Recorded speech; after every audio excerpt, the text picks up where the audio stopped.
క్రైస్తలో ఈరోజు దేవుని యొక్క వాగ్దానము ఫిలిప్పీయులకు రాసిన పత్రిక 4వ అధ్యాయం 19వ వచనం. క్రీస్తు యేసునందు మహిమలో మీ ప్రతి అవసరం తీరును. దేవుడి వాక్యం నిలిచినగాక. ఆమేన్.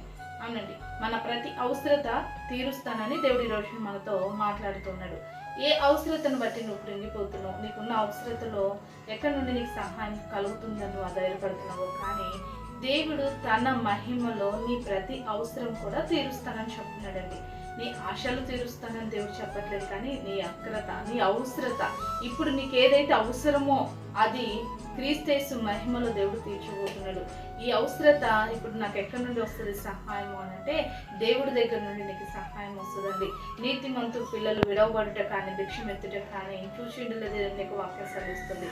తన బిడ్డలైన నిన్ను దేవుడు నీ ప్రతి అవసరతను తీరుస్తాడు. నిన్ను విడిచిపెట్టే దేవుడు కాదు, అవసరతల్లో నిన్ను మర్చిపోయే దేవుడు కానే కాదు.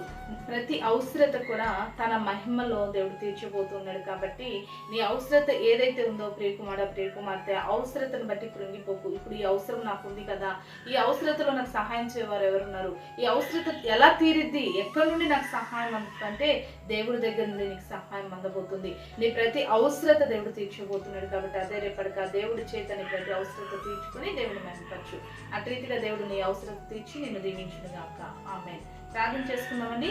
సకల ఆశీర్వాదాలు కారణభూతమైన మా ప్రిపరగలుగుతుంటే ఇక ప్రార్థనలు ఎక్కిస్తున్న ప్రతి వీడియో జ్ఞాపకం చేసుకొని నీ మహిమలో వారి అవసరత తీర్చి వారిని ధైర్యపరచమని యేసు నామములో ప్రార్థిస్తున్నాం తండ్రి.